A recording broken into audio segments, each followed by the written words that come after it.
నమస్తే. Welcome to BRK education. నేను దేవిక. ఇప్పుడు మనతో పాటు అయితున్నారు DSC faculty Shaik polity Pasha. Sir అయితే మనతో పాటు ఉన్నారు. ఇప్పుడు సార్ గారితో మనకున్న డౌట్స్‌నన్నీ క్లియర్ చేసుకుందాము. నమస్తే సార్. నమస్తే అమ్మా. సార్ ఏపీలో అయితే చాలా డేస్ నుంచి డీఎస్సీ నోటిఫికేషన్ ఎప్పుడొస్తుందా అని చెప్పేసి చాలామంది వెయిట్ చేశారు. సో ఇప్పుడైతే నోటిఫికేషన్ అనేది వచ్చేసింది. సో ఇది మీకెలా అనిపిస్తుంది సార్? నిజంగా కూడా ఇది ఒక శుభ పరిణామంగా చూడొచ్చు మనం. ఎందుకనంటే ఆంధ్రప్రదేశ్లో 8 సంవత్సరాల నుంచి డిఎస్సి రాలేదు. ఈ 8 సంవత్సరాల తర్వాత సుదీర్ఘంగా చాలామంది పిల్లలు పాపం కుటుంబాల్ని వదిలిపెట్టి పెళ్ళిళ్ళకు పోకుండా, ఫంక్షన్లకు పోకుండా, హాస్టల్లో ఉంటూ చదువుతూ చాలామంది ఈ డిఎస్సి గురించి ఎదురు చూస్తూ ఉన్నారు. సో అలాంటి ఆ పిల్లల యొక్క వాళ్ళ కోరిక నెరవేరేలా ఈరోజు ఆంధ్రప్రదేశ్ ప్రభుత్వం 16,400 పోస్టులతో డిఎస్సి నోటిఫికేషన్ వేయడం అనేది నిజంగా కూడా చాలా శుభ పరిణామం, ఆహ్వానించదగ్గ పరిణామంగా మనం దీన్ని చూడొచ్చు మేడం. సో సార్ ఇప్పుడు ఈ నోటిఫికేషన్ అనేది చాలా పెద్ద నోటిఫికేషన్. సో ఇది 45 రోజులు మాత్రమే సమయం ఇచ్చారు. సో దీన్ని మీరు ఎలా చూస్తారు సార్ మరి? అంటే నిజానికి 45 రోజులు సమయం ఇచ్చినట్లు కనబడుతుంది. కాకపోతే దీన్ని మనం చాలా ముందుకెళ్ళి ఒకసారి ఆలోచించాలి. ఎట్లా అన్నప్పుడు జగన్మోహన్ రెడ్డి గారి ప్రభుత్వంలో నోటిఫికేషన్ రాలేదు, డిఎస్సి నోటిఫికేషన్ వేయలేదు. గత ప్రభుత్వంలో ఇది అందరికీ తెలిసిన విషయమే. అయితే చంద్రబాబు నాయుడు గారి ప్రభుత్వంలో మొదటి సంతకం మెగా డిఎస్సి అని చెప్పిన తర్వాత, మొదటి సంతకం మెగా డిఎస్సిపై పెట్టిన తర్వాత కొన్ని టెక్నికల్ ఇష్యూస్ వచ్చినాయి. అంటే ఎస్సీ వర్గీకరణ అంశాలు కానీ, అదేవిధంగా ఈ టెట్ వేయాలి అనే డిమాండ్ కానీ, వీటన్నిటి వల్ల ఏం చేసిండ్రనంటే ప్రభుత్వం ముందే ఆలోచించి ప్రభుత్వం ఏం చేసింది, నీకు సిలబస్ని రిలీజ్ చేసింది.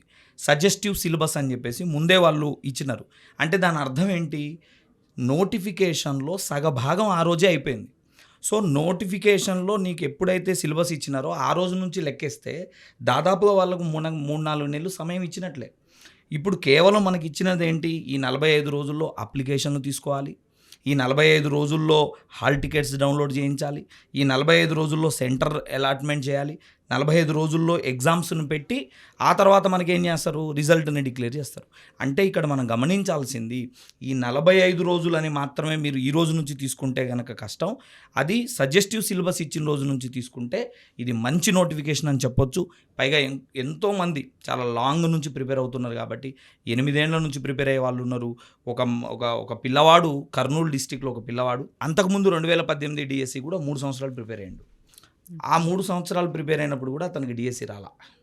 ఇప్పుడు మళ్ళీ ఆ 2018 నుంచి ఇప్పటి వరకు చదువుతున్నాడు. అంటే 2018 నుంచి ఇటువైపు తీసుకుంటే ఒక 8 సంవత్సరాలు, అటువైపు తీసుకుంటే 3 సంవత్సరాలు, అంటే 11 సంవత్సరాలు ఒక అభ్యర్థి ఒకే ఉద్యోగం కోసం ప్రిపేర్ అవుతూ ఉన్నాడు. అంటే ఇప్పుడు అతనికి ఈ 45 రోజుల సమయం అనేది సరిపోతుంది కదా. అంటే ఇక్కడ మనం ఆలోచించాల్సింది, ఈ 45 రోజుల సమయాన్ని కూడా కేవలం రివిజన్ కోసం ఉపయోగించుకోవాలి తప్ప, నువ్వు ఇప్పుడు పుస్తకం పడతా అంటే బ్రతుకు అస్సామీ అవుతుంది. కాబట్టి ఖచ్చితంగా మనం గుర్తుపెట్టుకోవాల్సింది, ఈ 45 రోజుల సమయం రివిజన్ చేసేవారికి మాత్రం చాలా సంపూర్ణమైన సమయం.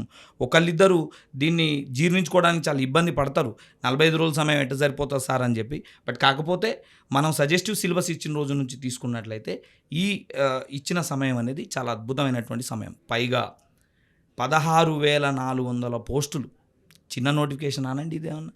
భారతదేశ చరిత్రలోనే ఇంత పెద్ద నోటిఫికేషన్ డిఎస్సిల ఈ మధ్య, అంటే మన తెలుగు రాష్ట్రాల్లో రాజశేఖర రెడ్డి గారు ఉన్నప్పుడు జరిగింది, మళ్ళీ ఇప్పుడు జరుగుతుంది. కాబట్టి ఇంత పెద్ద డిఎస్సి నోటిఫికేషన్ వచ్చినప్పుడు ఖచ్చితంగా మనం ప్రణాళికాబద్ధంగా ఉండాలి. ఎవరైతే లాంగ్ టర్మ్లో ప్రిపేర్ అవుతూ ఉన్నారో వారు ఖచ్చితంగా దీన్ని బెస్ట్ నోటిఫికేషన్గా పరిగణిస్తారు. ఇచ్చిన సమయం కూడా చాలా మంచి సమయంగానే పరిగణిస్తారు. కాబట్టి విద్యార్థి అనేవాడు నోటిఫికేషన్ ముందు వరకు చదువుకోవాలి, నోటిఫికేషన్ వచ్చాక రివిజన్ చేసుకోవాలి. సో ఈ 45 రోజులు కూడా ఎవరైతే రివిజన్ చేస్తారో వారు ఉద్యోగం సాధించే అవకాశం ఉంటుంది. ఖచ్చితంగా కూడా ఒక కాంపిటేటివ్ ఫ్యాకల్టీగా ఒక 10 ఏళ్ల అనుభవం ఉన్న నేను ఎంతోమంది పిల్లల్ని చూస్తూ ఈ 45 రోజుల సమయం నిజానికి సీరియస్ అభ్యర్థులకి, కంటిన్యూటీలో ఉన్న అభ్యర్థులకి, లాంగ్ టర్మ్ ప్రిపేర్ అవుతున్న అభ్యర్థులకి ఒక సరైన సమయంగానే మనం భావిస్తున్నాం. కానీ కొత్త అభ్యర్థులు ఎవరైతే ఇప్పుడిప్పుడే డిఎస్సి రాయాలనుకుంటున్నారో వారికి కాస్త ఇబ్బంది కలిగించే అంశంగానే మనం దీన్ని పరిగణించవచ్చు మేడం. రైట్. చాలా చక్కగా చెప్పారు సార్. థ్యాంక్ యూ అమ్మా.